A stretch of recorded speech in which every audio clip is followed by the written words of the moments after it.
Profe Javier, recordamos activar su micrófono en la parte inferior derecha de su pantalla. Tienes que salir un momento de la presentación con Scan, entrar a Google Chrome, activar el micrófono. Muy bien, Perfecto. entonces ahora sí ya nos estamos escuchando, ¿verdad? Sí, señor, todo perfecto. Le puedes dar ocultar en el mensaje que aparece al inferior de la pantalla, por favor, para que te dé espacio. Y ahora Bien, sí muy ampliar. bien, Listo. correcto. Bueno, entonces comenzamos.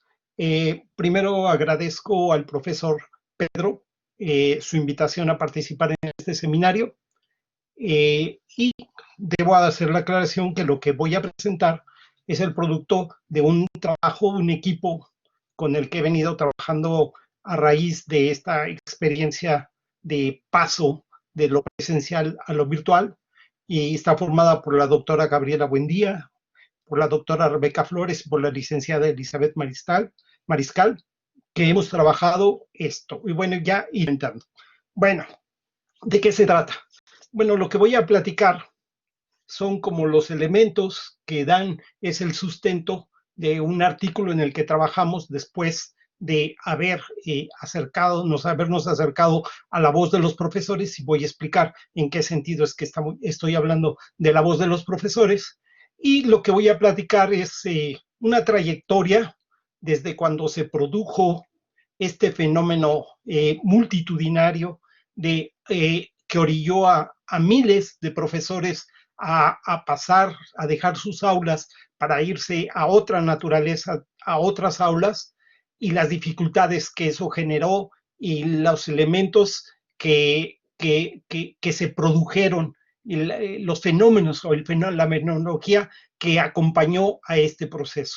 Entonces empezaron a aparecer, empezamos a darnos cuenta de cosas que conocíamos, de lo que llamamos la brecha digital, el fenómeno de perder alumnos en este formato, y después la integración de manera singularísima de la familia en los procesos educativos junto con el profesor, que es una de las cosas más interesantes. Nos cuestionamos, porque ese es uno de los temas que nosotros nos interesa ver, es qué pasa con la matemática cuando se lleva a estos escenarios. Y después, cómo el profesor va adquiriendo este rol poco a poco, de muy diversas maneras, y finalmente terminamos con una reflexión, porque les preguntamos qué le recomendarían a los demás maestros. Y entonces vienen una serie de recomendaciones que estos actores de esta experiencia empiezan a compartir. Bueno, pues entonces continuaré. Bueno, en el caso mexicano, es a partir del 23 de abril, la Secretaría de Educación Pública o el Ministerio de Educación no sugirió, sino dio la instrucción de suspender las clases presenciales en todo el sistema educativo mexicano. Parece algo muy simple, pero fue algo extraordinario. Sin embargo, este paso, esta suspensión de clases, no era una suspensión para detener el proceso educativo. Este tenía que continuar, y entonces hizo sugerencias para llevarlo a los formatos a distancia, haciendo uso de herramientas digitales. En este escenario de cambio mundial, decimos nosotros detectamos, y yo creo que cualquiera de ustedes también pudo ser testigo de esta transición, de este fenómeno asociada a la transición del proceso de enseñanza-aprendizaje a distancia, o de manera remota, o de manera virtual. Entonces, es ahí donde nos ubicamos. Ahora, ¿cómo lo estamos haciendo? Bien, necesitábamos enmarcar un poco, y aquí voy a hacer declaraciones de qué era lo que pretendíamos o qué fue lo que hicimos. Primero, para entender el fenómeno de transición, hay múltiples maneras de estudiarlo. Tiene un problema estudiar problemas cuando se están produciendo las coyunturas. Es decir, nos acercamos a estudiar, digamos, este proceso de transición cuando se estaba produciendo. Y es delicado intentar acercarse cuando se está produciendo porque es coyuntural.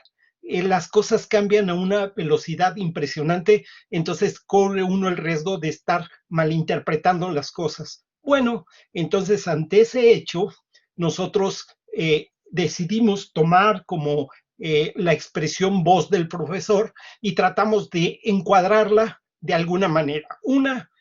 Utilizamos una noción o un concepto o una categoría de Habermas que se llama mundo de la vida. ¿Por qué? Porque él declara que se constituye en un sistema primario o casi de sentido común de interpretación de imágenes del mundo que refleja el saber de fondo de los grupos sociales y que garantiza la coherencia de la diversidad de la orientación de la acción. Es decir, como el profesor está viviendo una experiencia, entonces nosotros nos acercamos a él para que nos diga, que nos platique cómo está siendo su experiencia.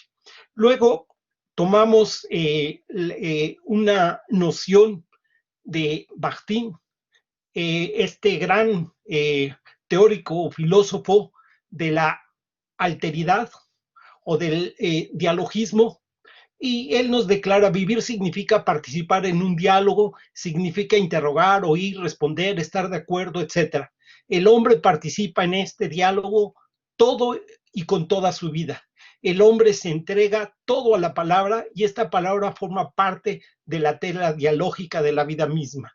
Es decir, con estas nociones de mundo de la vida, acercarnos a las interpretaciones de los profesores, este entrar de una manera singularísima en un diálogo con los profesores, iban a ser elementos para darle sustento a esta noción que nosotros vamos a estar jugando y que vamos a tratar de representar. Después viene esta declaración de nuestra parte, que es una ilusión, porque desde la perspectiva hermenéutica es imposible no interpretar. Sin embargo, nosotros tratamos de transparentar lo que los profesores decían. Nuestro objetivo entonces no se ubica en la interpretación de las voces de los profesores, es decir, no era nuestra pretensión interpretar, sino más bien recibirlas, organizarlas y llevarlas al espacio público, para que la voz del profesor, como era multitudinaria, se oyera, para que las decisiones, las grandes decisiones que toman las instituciones, las instituciones oficiales de gran magnitud como son los ministerios, tuvieran presente y entender desde la voz de los profesores cómo se estaba produciendo ese elemento. Bueno, nuestra posición o nuestro posicionamiento ante la voz del profesor se basa en este enfoque de Carl Roger, que es un psicólogo ya muerto, en el que él habla, es un enfoque centrado en la persona, en la que nosotros, como él plantea, reconocemos no solo lo que dice el profesor, sino también sus sentimientos. Escuchamos la voz del otro con una actitud de respeto incondicional, es decir, no juzgamos sus actos, no, sino los tratamos de organizar y hacerlos visibles hacia los demás. Buscamos experimentar una comprensión precisa y empática, entendiendo lo empático de la manera más, digamos, más común, es diciéndolo, poniéndonos en los zapatos del otro, en los zapatos del profesor, para que desde ahí dar una mirada al fenómeno que está pasando. Bien, el principal propósito de nosotros en este trabajo es mostrar la voz de los profesores de matemáticas, cómo vivieron el momento escolar coyuntural cuando se suspendieron las clases presenciales y comenzó una rápida transición para poder continuar la actividad académica. Para hacer eso, lo que hicimos es diseñamos un cuestionario y solicitó la cooperación voluntaria de profesores latinoamericanos. En el instrumento se plantearon 10 preguntas abiertas, 3 cerradas, que en conjunto buscaba indagar acerca de dicha vivencia. Fíjense, buscaba indagar la vivencia de los profesores. 3 preguntas cerradas que preguntaban el nivel educativo en el que se desempeñaban. Recibimos información de profesores desde la educación básica hasta la educación universitaria. Les preguntamos el sistema en el que trabajaban, si era público o era privado. preguntas de esa naturaleza. Y todas las demás preguntas eran abiertas, donde el profesor podía dar desde una palabra hasta un párrafo completo, que finalmente nosotros nos dimos cuenta de que se convirtieron en micronarraciones o en micronarrativas de la experiencia que estaba, y eso nos llenó de interés y de entusiasmo, porque nos estábamos dando cuenta que podíamos tener una percepción interesante de lo que estaba pasando con los profesores. Un poco en términos generales, los asuntos que preguntamos, no voy a presentar el cuestionario, ese me lo pueden solicitar a mí, es más, no solamente me pueden solicitar el cuestionario, sino les puedo proporcionar la base de datos donde están las respuestas de los profesores, por si alguno de ustedes tuviera interés de acercarse a ellas, estudiarlas y sacar conclusiones, porque hemos trabajado con una lógica de datos abiertos, o sea, no somos dueños de ellos, las voces de los profesores les pertenecen a ellos, ¿sí? Les preguntamos sobre el sistema educativo, es decir, cómo les anunció, cómo fue la relación de la institución con el profesor y la gestión del cambio, la transición a la virtualidad, cómo la vivieron, cómo la experimentaron, qué hicieron, el uso de las herramientas digitales y el campo afectivo, es decir, el sentir al sentir el cambio en la modalidad.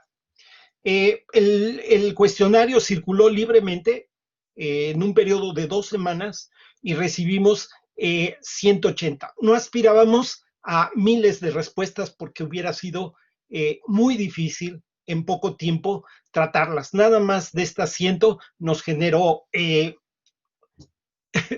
cientos, por casi llegar a miles de respuestas o de informaciones muy variadas. Bien,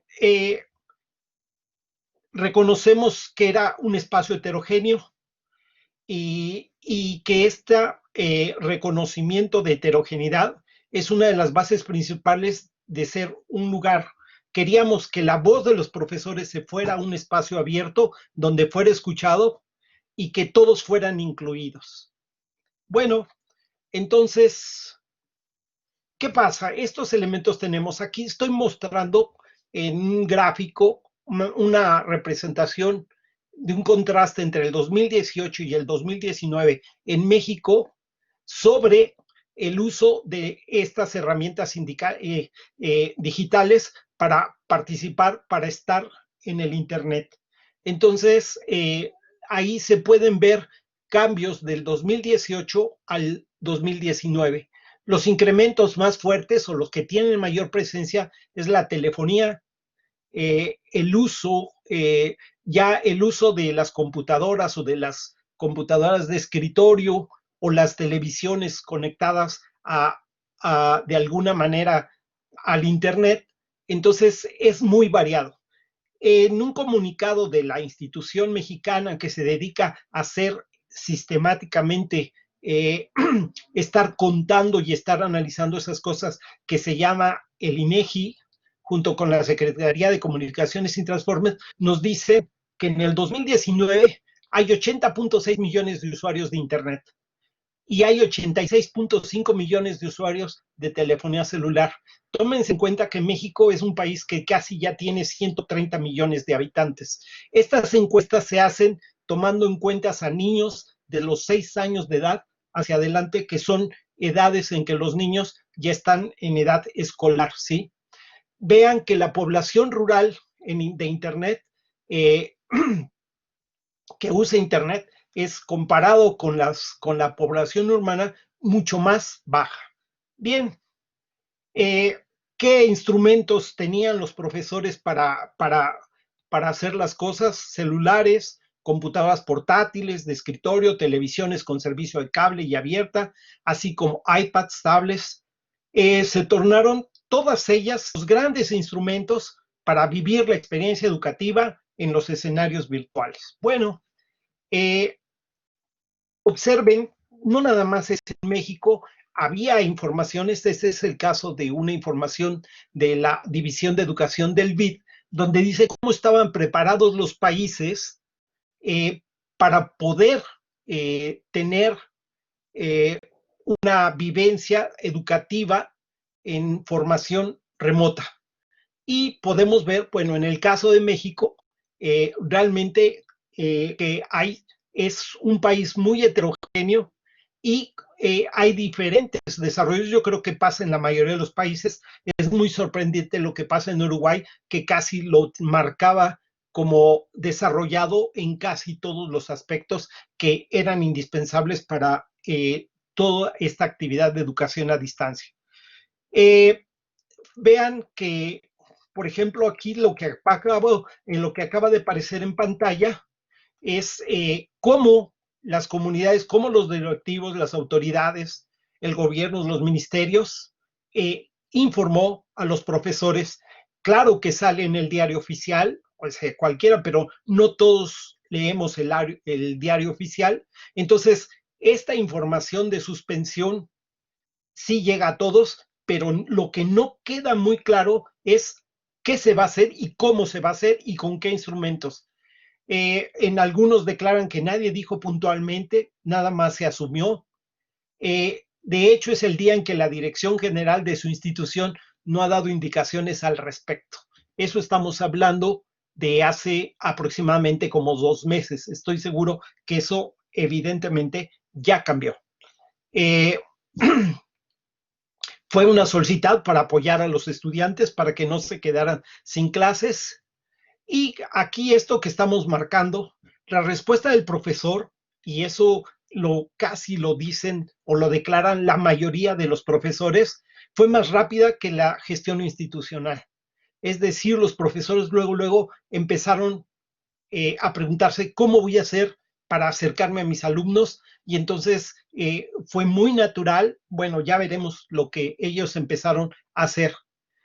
En la semana previa a iniciar el confinamiento, entre los compañeros de la escuela buscamos alternativas. Nos autocapacitamos muy básicamente. Después nos pusimos individualmente a conocer el software. Es decir, hay experiencias colectivas de instituciones donde los maestros se juntan, pero también hay mucha evidencia de que muchos maestros vivieron la experiencia un poco solos y tuvieron que esperar un buen rato a que la institución los acompañara de manera significativa. Se atravesaron las vacaciones de lo que se conoce en México de Semana Santa y hasta entonces empezaron a impartir cursos para aprender a usar las herramientas.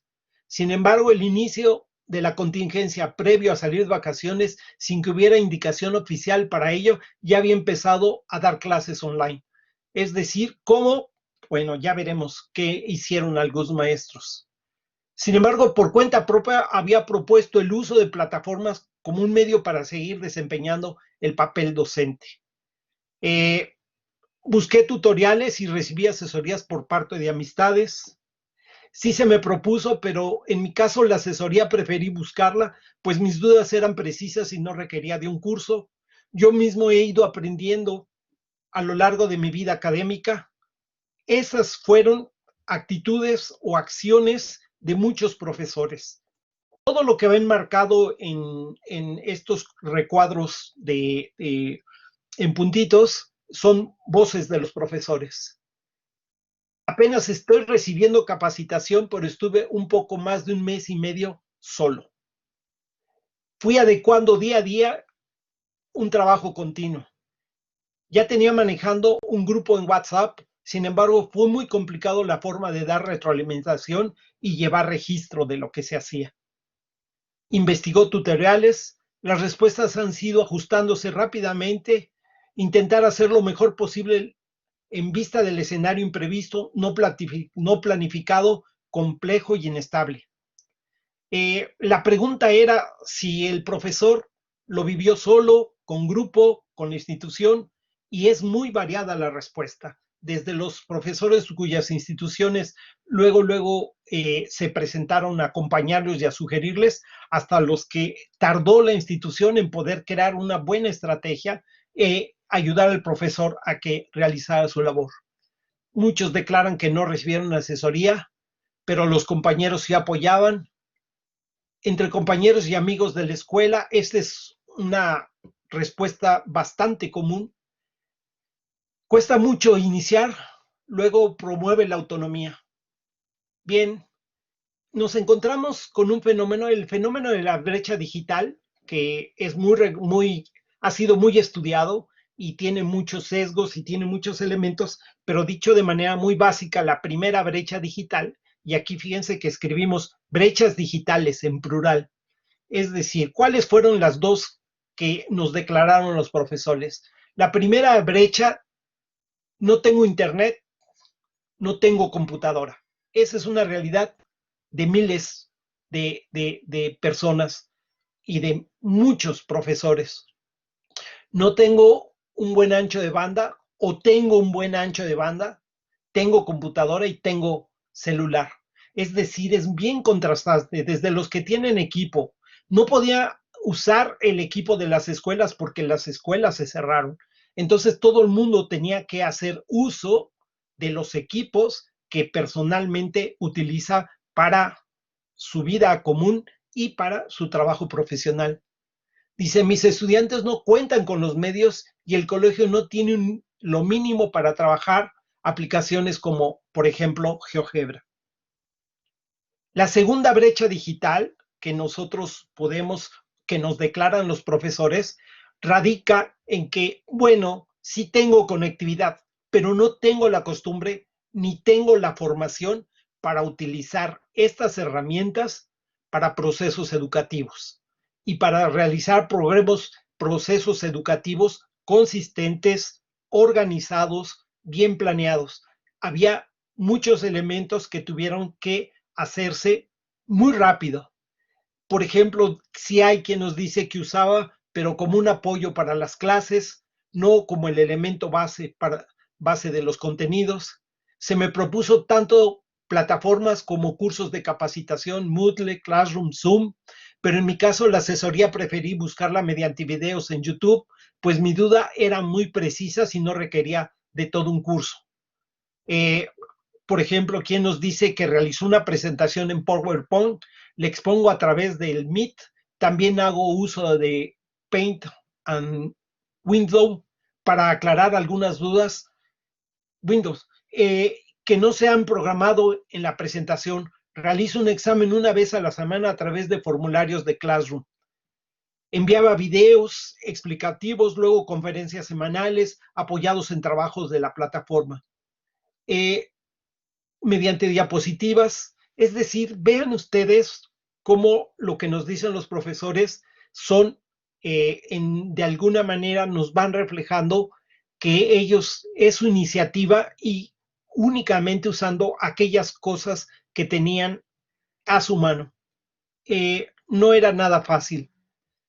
Eh, Otro de los grandes cosas que nos declaran y para algunos lo declaran así de manera bastante dramática es lo que llaman la desaparición de sus alumnos, la pérdida de alumnos en este proceso educativo.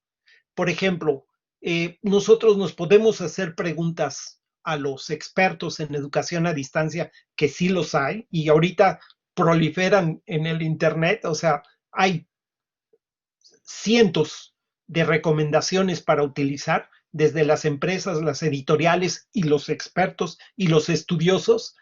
Podríamos preguntarnos cuál es el número ideal de estudiantes en un ambiente virtual, es decir, una aula para poder desarrollar un proyecto educativo bien controlado y con éxito. ¿Cuál es la recomendación? No voy a platicar de eso, eso se puede estudiar. Pero vean, de 181 profesores que contestaron nuestros cuestionarios, 27 declaran que continuaron el proceso del semestre con el 100% de sus estudiantes. Sin embargo, 40 de ellos nos dicen que solamente pudieron continuar con el 25%. Eso representó para los profesores verdaderamente todo un impacto en su proceso. ¿Por qué? Estamos en este escenario de la brecha digital en sus dos modalidades, tanto porque se carecen de elementos eh, materiales como se carece de la formación pertinente para poder desarrollar proyectos de enseñanza y aprendizaje por estos medios. Mis estudiantes no cuentan con conectividad. Dice, al principio me sentí ahogada en pendientes. Hubo días en que trabajé más de 10 horas y no lograba terminar.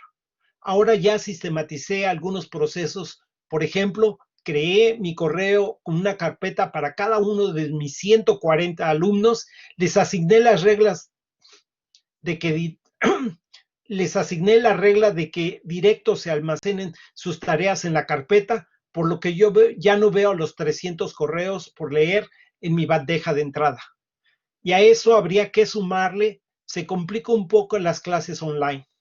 El hecho de no poder visualizarlos a todos, pues el diseño de la interfase solo permite la visualización de 16 participantes y tengo un grupo de 34 alumnos. Además, no todos los alumnos tienen una cámara habilitada, lo que dificulta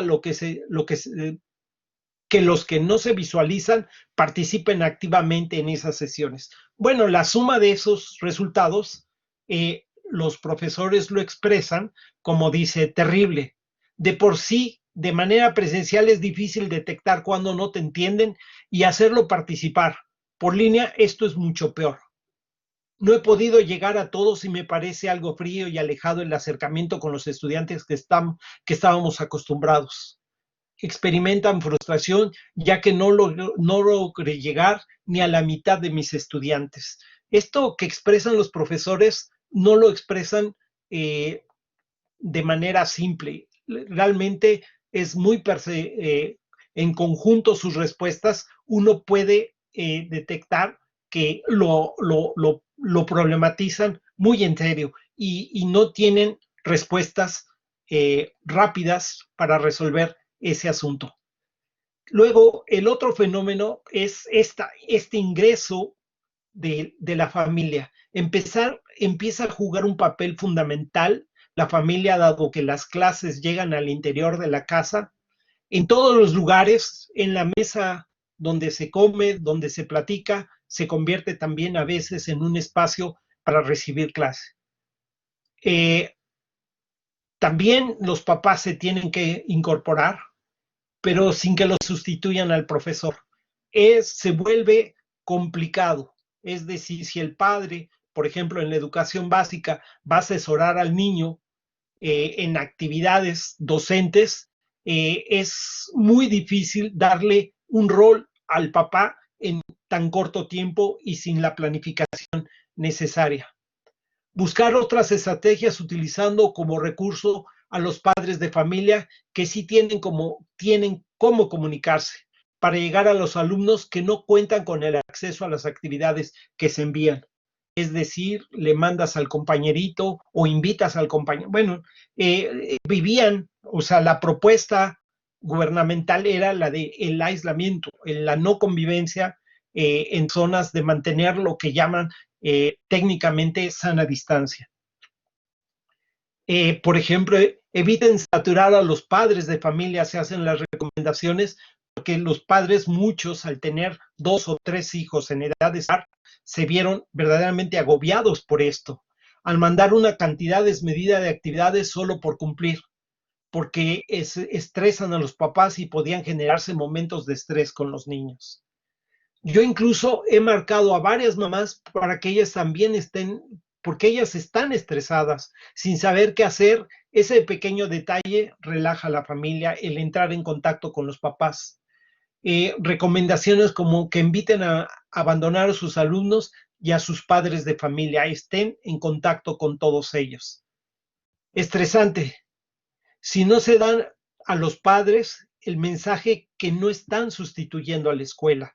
Y eso en corto tiempo a muchos profesores les costó mucho trabajo.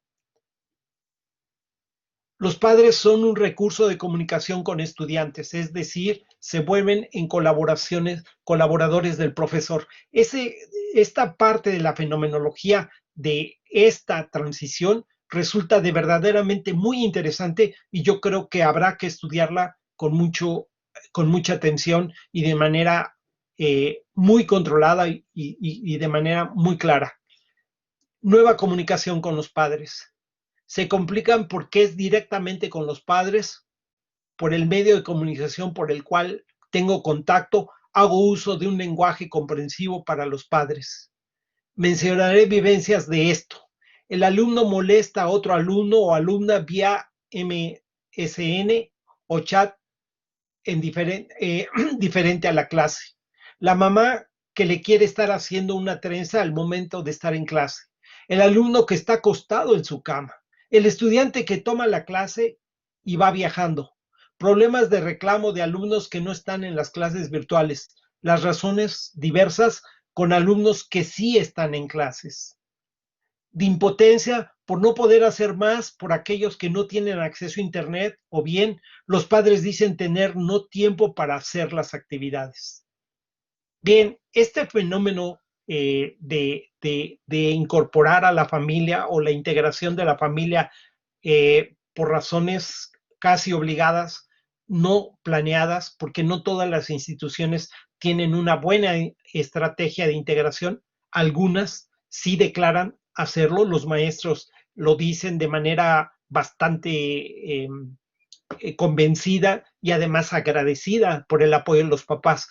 Aparecieron recomendaciones de la UNICEF para este proceso: cuidar la salud emocional de los hijos y hijas, establecer rutinas, no tratar de convertirse en el maestro o la maestra, revisar que tenga todo lo necesario, regular los tiempos. La escuela entró en casa y esto impacta la relación maestro-padres, especialmente en el nivel básico, donde los estudiantes no pueden desarrollar las actividades por sus propios medios. La participación de los padres de familia repercute en el desarrollo de las actividades, sin lugar a dudas, y no lo dicen los maestros. Otro aspecto, el de la matemática.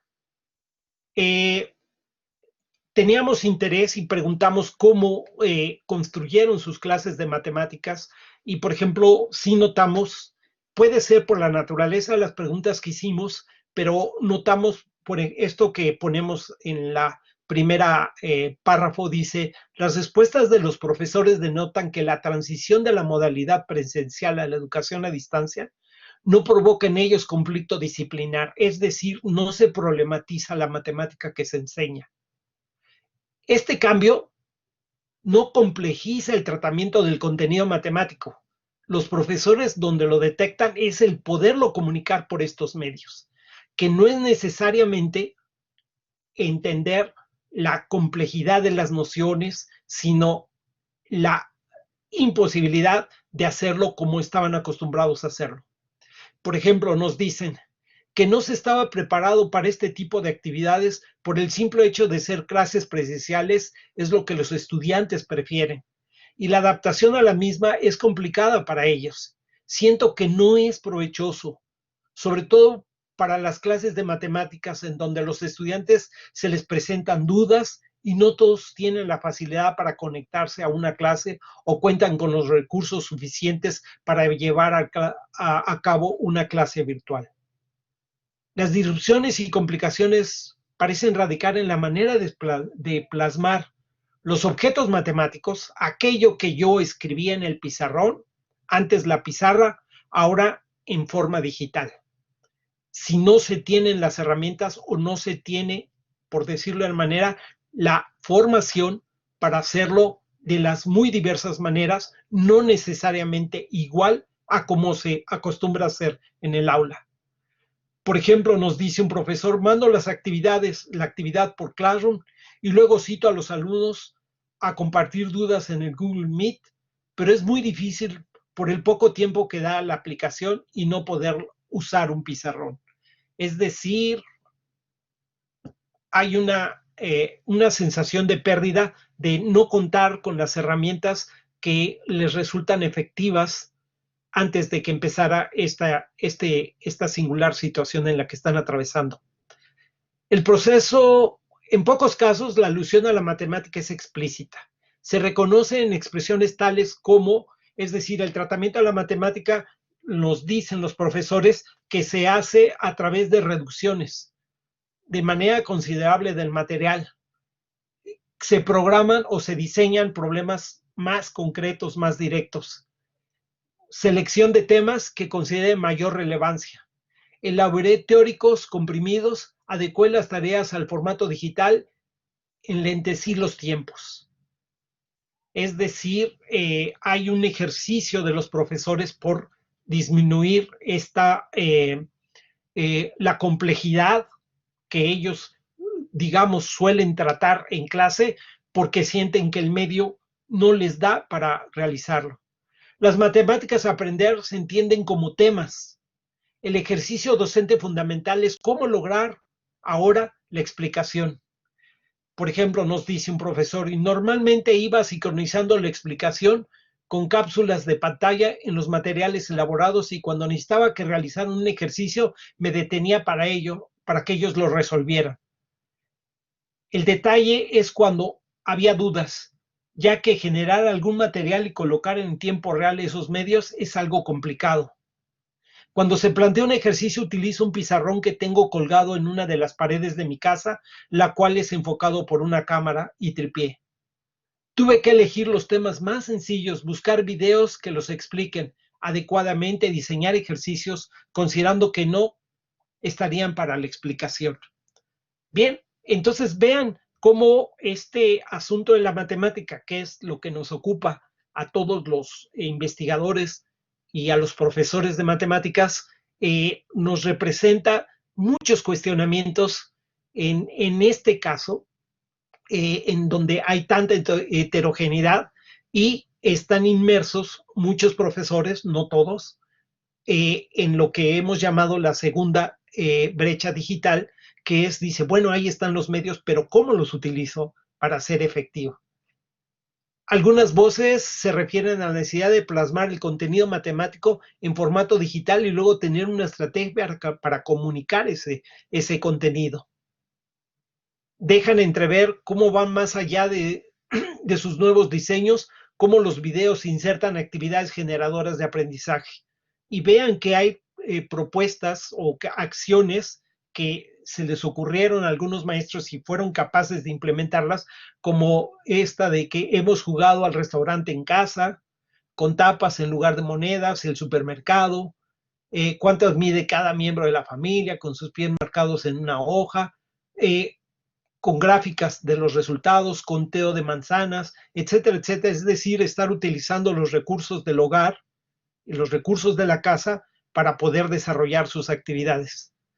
Dice, por ejemplo, otro maestro nos dice que a partir de un documento en común diseñado con actividades entre todos los profesores, utilizo los espacios del aula virtual que permitan alojar material audiovisual y de texto para proponer actividades interactivas alojadas en el banco de recursos de GeoGebra. Es decir, hay profesores que sí conocen y utilizan esos espacios y los declaran haberlos usado. Bueno, todo esto que está pasando y todo este paso a la virtualidad hace que el profesor se cuestione sobre su rol como docente. Es decir, ellos experimentan en sus personas que su actividad como profesor es distinta en este medio. Las declaraciones, ¿quién soy? ¿Qué hago aquí? Desde el que dice que la educación es un proceso social, que algunos experimentan que hablan solos, no estamos preparados para esta modalidad, nos preguntemos si realmente somos docentes de matemáticas o solo repetimos lo que viene en un libro. Esos cuestionamientos nos lo colocan los profesores y es producto de esta transición. Estas preguntas que probablemente si se continuara en la modalidad presencial no surgirían, aquí empiezan a aparecer. ¿Qué hizo más visible la desigualdad de la población en nuestro país? Se dan cuenta de una manera tangible de ello. No responde a las necesidades de profesores y alumnos. Y algunos declaran, es buena esta modalidad, solo hay que adaptarse. Bien, mi conexión con ellos no se ha perdido, tampoco el vínculo. Y por ejemplo, otros dicen, falta un vínculo. Bien, continuando con este reconocimiento de la modalidad virtual, hay expresiones como por ejemplo esta que nos dice no me gusta en línea, tenemos la oportunidad de trabajar en una comunidad donde el trato con los alumnos es de respeto, cariño, abrazos, saludos. No se, se nos ha hecho muy complicado no tener esa oportunidad. Fue algo impuesto, por lo que a todos nos ha tocado adaptarnos a la mala, a las malas. Inviertes demasiado tiempo. La inversión del tiempo de profesores que no eran expertos en esto es impresionante y lo dicen en múltiples declaraciones que hacen, que en una jornada normal de clase presencial, todo el tiempo estás frente a la computadora, es decir, estás planeando o atendiendo dudas o calificando, no hay tiempo suficiente para descansar, es muy estresante. Siento que es un ritmo que exige mucha autonomía y madurez por parte del estudiante y del profesor, obviamente. Además, creo que es un buen reto para profesores y estudiantes. Es decir, aquí podemos ver cómo estos cuestionamientos que se hacen en la modalidad del profesor le hace pensar en que hay nuevas cosas que van apareciendo actitudinales, además de las materiales y además estratégicas para poder desarrollar su actividad, que es una modalidad que se va a quedar, por un lado, por la pandemia y por otro, porque debemos apoyarnos en las tecnologías de la comunicación e información. Es decir, es el gran descubrimiento para grandes profesores que es posible realizar actos educativos como el que venía haciendo por 10, 15, 20 años, ahora en una nueva modalidad. Y, por ejemplo, algunos piensan que es más didáctica la modalidad en línea. El único problema son los exámenes. Sin embargo, aparece este cuestionamiento sobre los exámenes.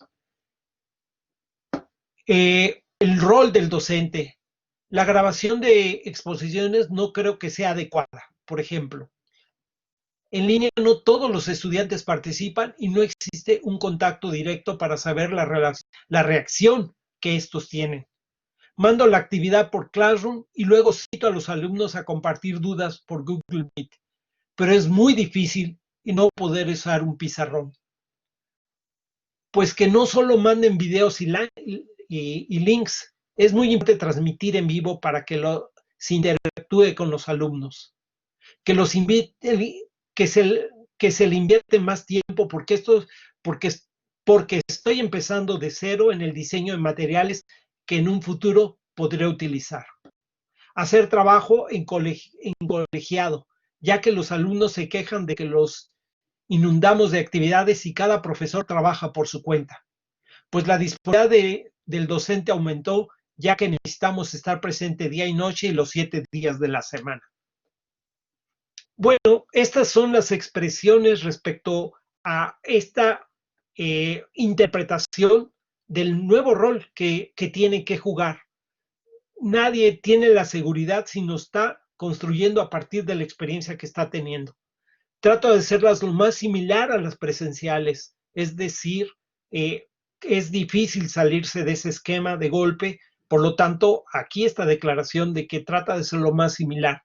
Trato de acercar de una manera amigable las matemáticas a los estudiantes y, por supuesto, permitir que se construyan, que creen, que midan, que interactúen, etcétera. Son clases muy similares a las presenciales, con explicación tradicional apoyando en presentaciones, videos y la pizarra digital. Los estudiantes preguntan en lo que ellos quieran y se apoyan en la plataforma para reforzar y entregar sus trabajos. De igual forma, el uso de tutoriales sirvió para facilitar esta transición. Sin embargo, la búsqueda de los tutoriales adecuados llevó un tiempo, pues no todos los videos tienen un buen material y explican de forma oportuna. Nace, y eso, la necesidad bueno, los profesores empiezan a buscar en internet aquellos materiales que puedan sustituirlo o que le puedan apoyar su trabajo. Sin embargo, el profesor no cuenta con algo que podríamos llamar una curaduría de elementos de internet que le permitan reforzar, fortalecer, acompañar sus clases, sino que están aprendiendo a hacerlo. Sin que la virtualidad sea un impedimento u obstáculo para mí, por el 50% de los estudiantes que no logro conectarme, me siento triste porque me considero no convocante. Es Por ejemplo, estas salen de recomendaciones que se hacen los profesores. Pusimos un rubro en las preguntas donde ¿qué le recomendarías a tus colegas para poder enfrentar esta situación que se está viviendo? Por ejemplo, este profesor le sugiero que abandonen la idea de pensar que estamos en un salón de clases convencional y que experimenten sin miedo todo tipo de actividades y medios digitales, que como no dio tiempo al planear, hay mucho que se puede mejorar, que es una modalidad que se va a quedar. Algunos ya están en esa idea de que esta modalidad se va a quedar y hay que aprender a manejarla. Por un lado, por la pandemia y por otro, porque debemos apoyarnos en las tecnologías. También creo que es necesario conocer sobre la creación de material digital educativo, adaptarnos a las necesidades de las circunstancias, paciencia, no desesperar, realizar a nivel institucional una formación continua del uso de herramientas. Hay herramientas muy potentes para trabajar enseñanza de las matemáticas a distancia. Sin embargo, las condiciones económicas de mis estudiantes no facilitan la transición. Requiero además una preparación para este tipo de enseñanza. Bueno, en esta parte, los profesores nos muestran, los que contestaron, una serie de palabras. Estas que están aquí fueron respuestas de cómo te sentías, cómo te sientes ante esta experiencia. Y varios declararon incertidumbre, tristeza, preocupación, frustración, angustia, estrés, cansancio, inseguridad. No logro confirmar, como lo hacía antes, sobre si los estudiantes están aprendiendo o no lo están. Adaptarnos a entender lo mejor posible a los estudiantes, por tratar de enseñar los contenidos de una manera clara y eficaz. Se extraña el aula y la convivencia presencial. Y sin embargo, otros dicen, es un reto, pero ha sido satisfactorio, pero muy gratificante. Conforme iba pasando el tiempo, fue aligerándose la carga. Romper con el esquema tradicional. Me siento más tranquila y feliz.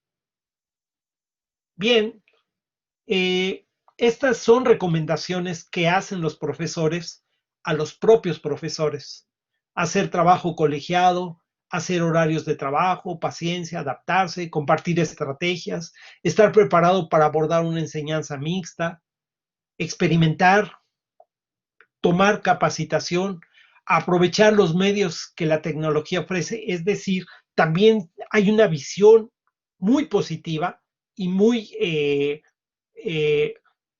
de mucha claridad de que es necesario, de no decir que esto es imposible, sino que es posible, pero hay que prepararlo para hacerlo. Eh, por ejemplo, esto nos dice, por ahora la experiencia no ha sido muy agradable en lo personal, pero creo que es derivado porque la pandemia nos agarró desprevenidos y por consiguiente no hay modelo estructural vía estos medios que permita entender tanta desigualdad y desequilibrios sociales.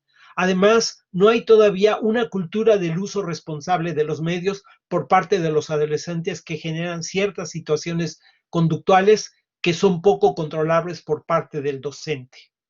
Hasta los que dicen, recomiendo a los profesores que se cuiden. Esto, hasta aquí dejo este asunto y paso nada más a comentarles que este trabajo de la encuesta y su análisis es un trabajo que ya terminamos, que estamos ya nada más escribiendo y dejarlo listo, para comunicarlo, y a ustedes les estoy de alguna manera comunicando esta experiencia en el sentido de la voz, pero tomamos una decisión, el grupo de trabajo, de pensar a lo que llamamos hacia el 2022, es decir, ¿y qué va a pasar el próximo semestre?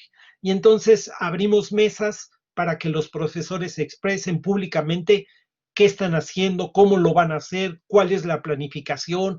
Ahora, todo lo que vivieron el semestre, de la mitad del semestre pasado al final, fueron grandes experiencias para los profesores y ahora se están preparando para ya no sufrir lo que sufrieron. Aquí están las ligas donde ustedes pueden ver en YouTube o en la página de Docenmat, de Docencia en Matemáticas, este video. Uno lo hicimos el 12 de agosto, son muy recientes, el otro fue hecho el 28 de agosto, en donde juntamos a profesoras y profesores para discutir estos elementos y han sido, ya tienen otro tono, ya no es el sufrimiento de la experiencia, ya no nos están diciendo eso, sino ahora nos están comunicando qué sigue, qué va hacia adelante. Bueno, finalmente queríamos, Gabriela, Rebeca, Elizabeth y un servidor, queríamos y los profesores de matemáticas una reflexión apoyada en una experiencia de transición sin precedentes en su esfera profesional y que tocó su actuar docente en todos los planos posibles, conocimientos, sentimientos, además de habilidades docentes amplias y una demanda de dedicación de tiempo inusual. Nos mostraron unos rostros que miran, que nos mostraran unos rostros que miran al futuro inmediato, no con desencanto, no con optimismo, sino como un reto profesional.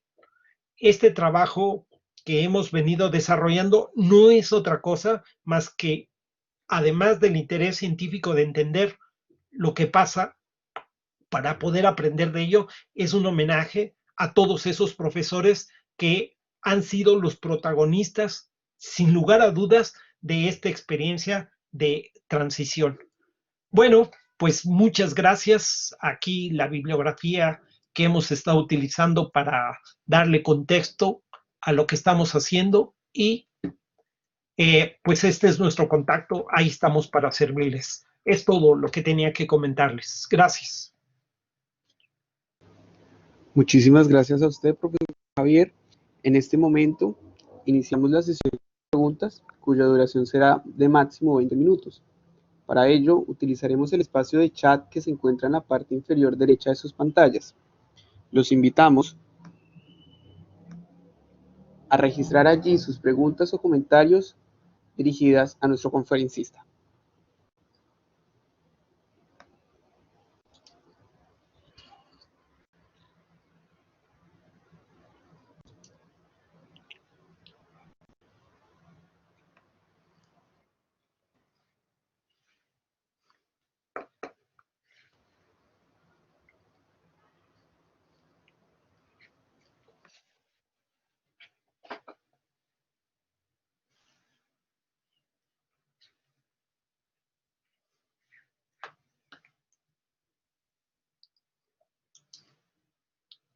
Jonathan, ¿yo puedo ver las preguntas? Sí, profe. Justamente en ese espacio de chat donde dicen todos, ahí están las personas comentando. Dale clic ahí y listo.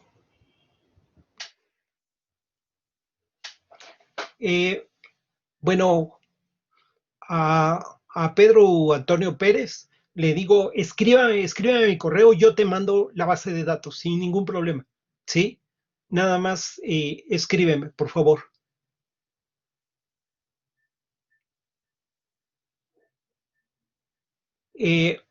Como a Michelle Rivera, yo creo, él pregunta sobre cuál podría ser la mejor plataforma que se puede usar. Yo te voy a decir que tengo más de 12 años utilizando Google, perdón, utilizando esta plataforma de acceso libre. A mí me parece que las plataformas de acceso libre son definitivamente suficientes para realizar el trabajo docente.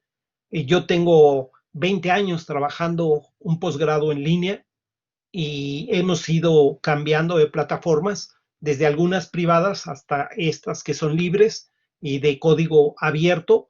No somos expertos en modificar esos códigos, pero el trabajo y los diseños se adaptan a la herramienta que uno tiene.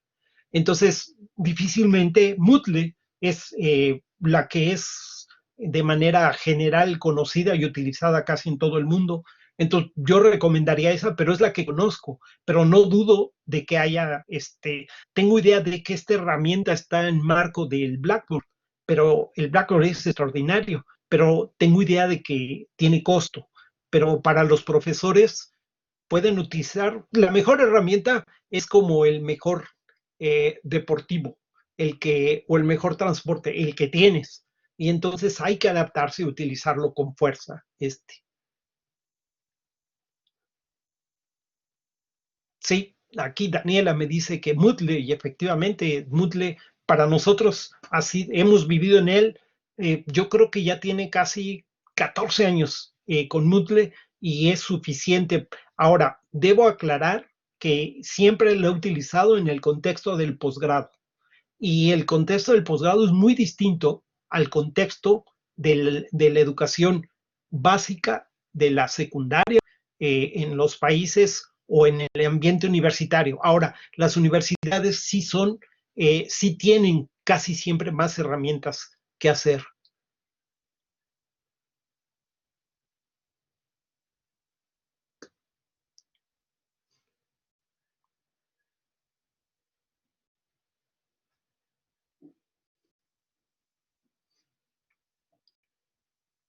Uh,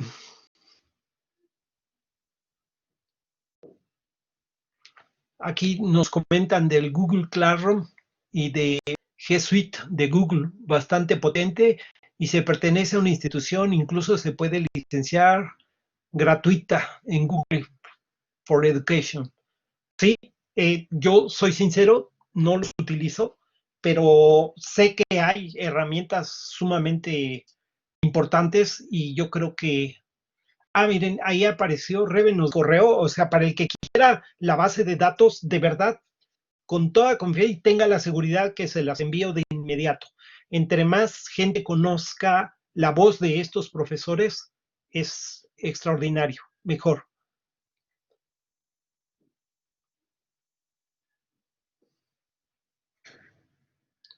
Eh, a ver, este cuestionario lo realizamos, fueron 180 entrevistas, todas anónimas y con profesores que tenemos seguridad de México, evidentemente, de Colombia, de Uruguay, de Chile y uno que otro de Argentina.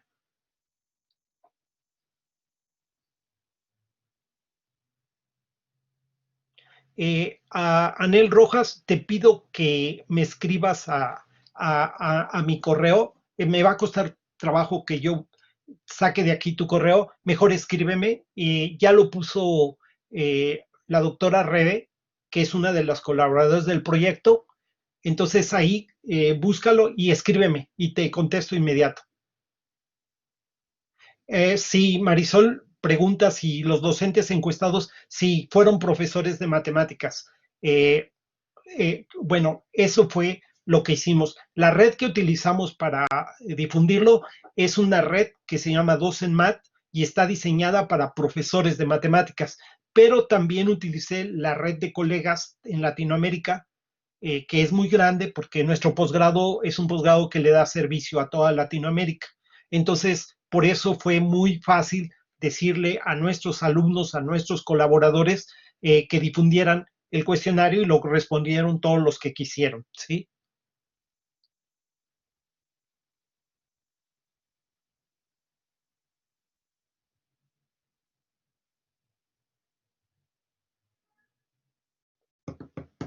Cáspita, qué mala suerte que no lo hubieras podido ver bien la presentación, lo lamento, sinceramente. Pero si quieres ver la presentación completa, escríbeme y te la envío. No tengo ningún problema a quien me dice eso.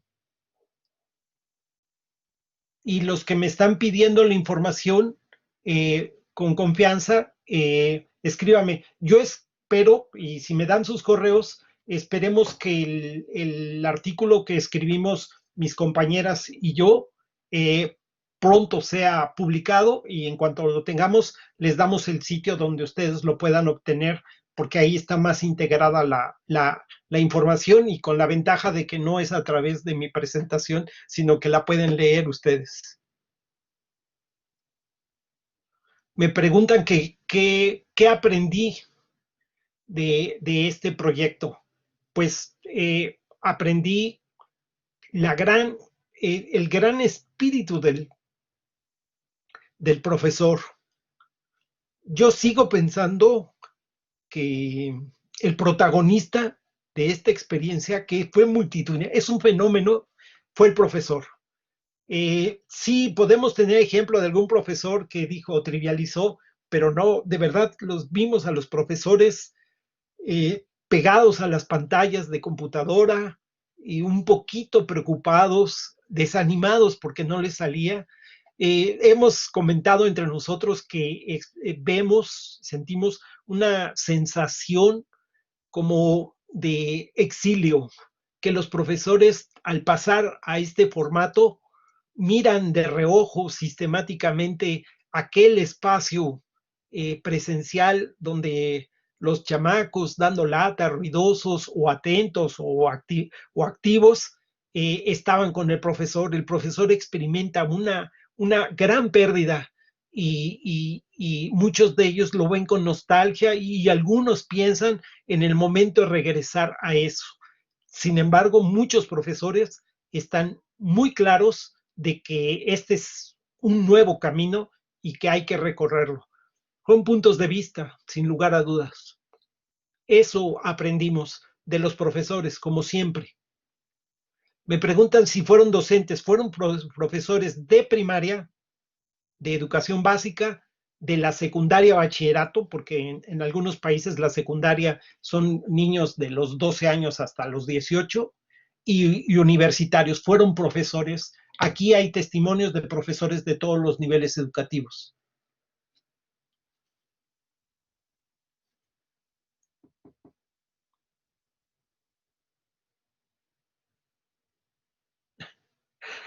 Sí, o sea, lo que dice Juan Carlos, y de hecho conozco ejemplos, de Juan Carlos pregunta, ¿existe el temor de que si corrijo mis estudiantes, los padres los retiran del colegio? ¿Qué hacer?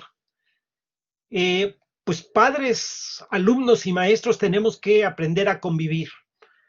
Hay desde el quien dice que no, que es muy fría esta relación. Yo no me siento nada alejado de ustedes. Ahorita lo que me están diciendo aquí me da casi lo mismo que si estuviera enfrente de ustedes. Es claro, no podemos sustituir la presencialidad, pero ¿cómo se sustituye actitudinalmente además?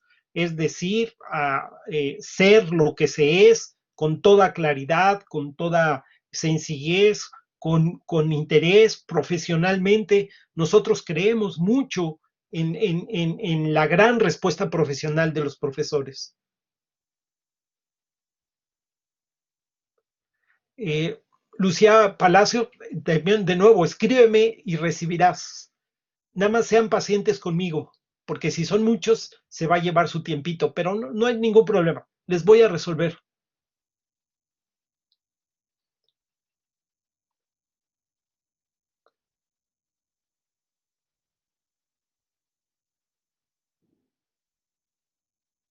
Pues si ustedes, bueno, insisto, varios me preguntan por el material, pues sepan, no es broma, va en serio, que se los podemos compartir sin lugar a dudas.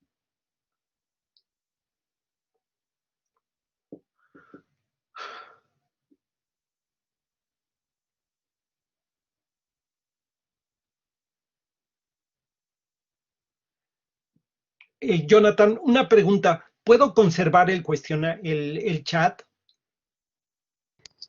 Claro que sí, profe Javier. De nuevo recordar que toda esta grabación de conferencia queda en nuestro canal de YouTube y en esas grabaciones aparecen todas las preguntas que aparecen en el chat, todos los Ah, comentarios. perfecto. Entonces ahí puedo encontrarlo. Muy bien, gracias, Jonathan, porque no quiero perderlas. Están diciendo cosas muy interesantes, pero no puedo leerlas todas.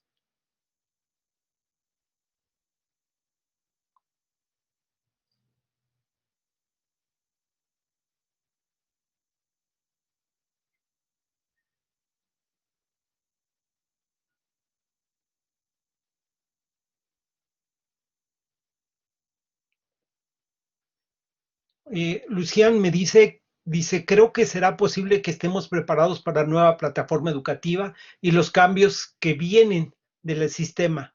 ¿Cuál será la propuesta para estructurar nueva visión educativa?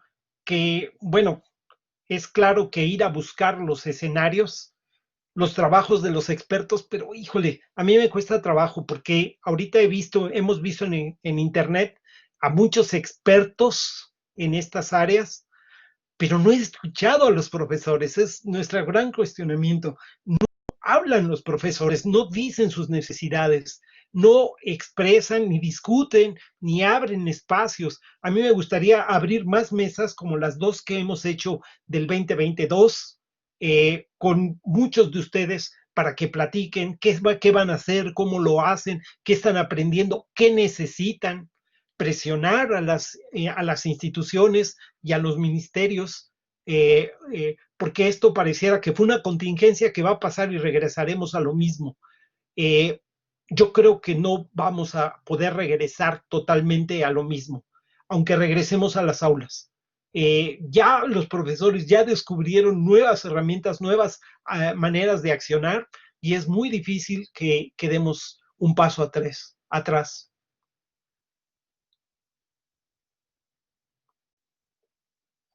Dice,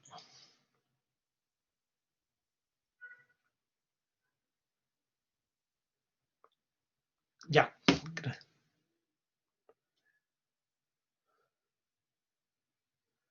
Por ejemplo, dice, ¿cómo orientar a los docentes para el manejo del tiempo? Fíjate, todas estas preguntas tan finalmente que son preguntas muy técnicas, yo no sé si las preguntas deben ser previas a eso. Es decir, por ejemplo, en el caso de niños o en el caso de jóvenes muy jóvenes, eh, el ejemplo que tenemos en México, que tenemos grupos de 40, 45 y hasta 50 alumnos en bachillerato en algunas instituciones. Realmente las preguntas de cómo gestionar la educación a distancia con grupos tan grandes son preguntas que deben responderse desde la investigación. Y a mí me parece que esto abre un espacio de investigación sumamente importantísimo.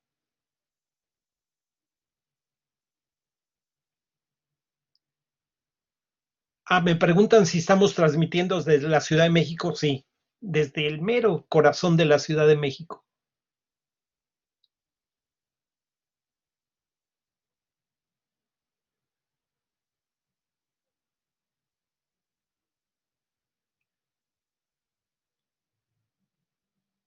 Esa pregunta sobre el tiempo me la guardo porque tengo que preguntárselo a los especialistas en ese sentido.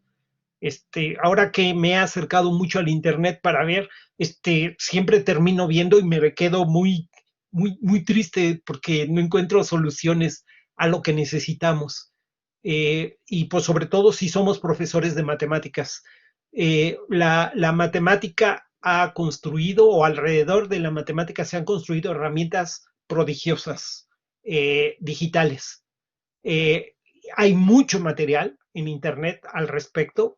Hay muchas organizaciones que están trabajando en eso, pero el problema de educar o de formar o de enseñar, o como quieran ustedes llamarle, es un problema muy complejo. No basta con tener la herramienta electrónica, sino basta, la educación tiene que ver con, fíjense, con planeación ajustada a los estudiantes, planeación ajustada ahora a los padres de los estudiantes, ahora ajustada a la herramienta electrónica que se está utilizando. Aparece el terrible problema y en una de las conferencias que estamos publicitando aparece el tema de la evaluación. Es todo un caso a estudiar en la evaluación y los que les interesa el asunto de la evaluación en los medios presenciales tienen que pasarse a llevar esas preguntas a cómo evaluar.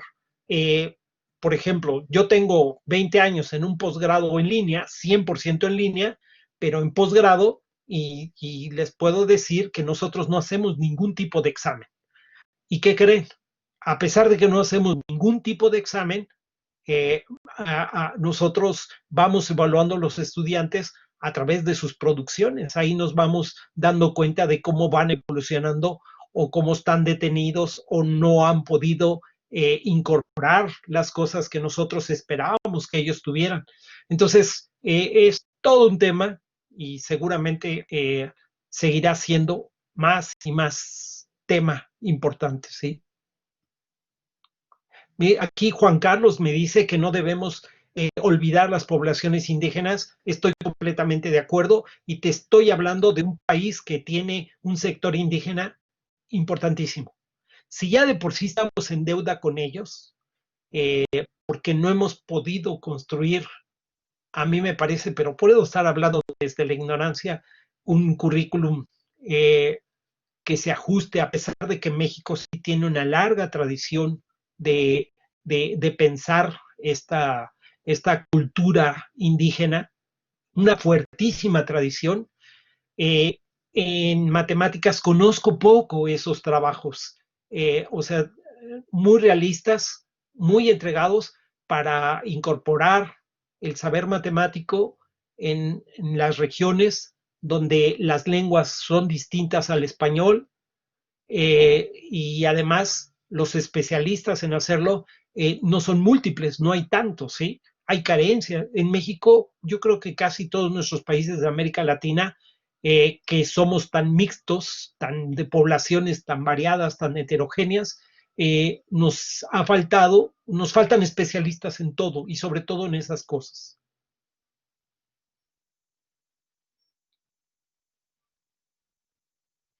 Por ejemplo, lo que nos dice Anel Rojas, que que cuando tienen experiencia trabajando en zonas rurales, ustedes finalmente son los que nos tienen que enseñar a nosotros. Es importante que ustedes lo digan, qué problemas hacen, cómo resuelven sus asuntos, cómo entran en diálogos con las comunidades, qué papel le confieren a los padres para realizar su trabajo, cosas de ese tipo.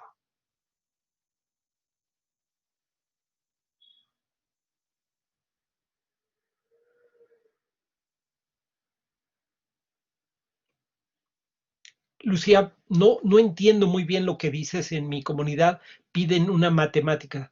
En Caquetá, te confieso que sí conozco Florencia. He estado ahí en la universidad que está en esa ciudad y la verdad es que es una zona sumamente interesante.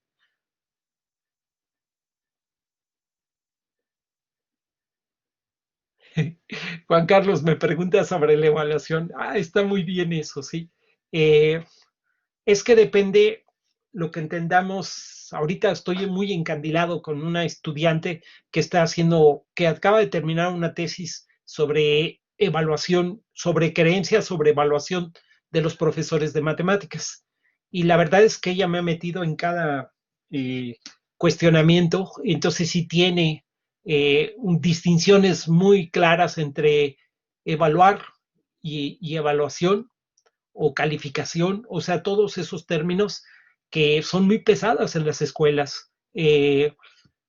¿Podremos vivir sin ella?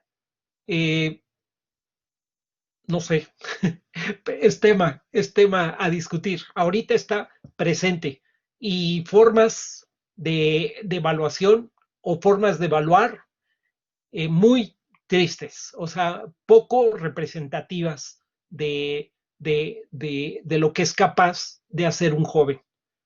Muy centradas en solamente algunos asuntos específicos. Ahora, imagínense este escenario en este mundo de educación remota con herramientas digitales. Entonces, ya nos abre otro asunto, ¿sí? Otro a discutir, a plantearnos.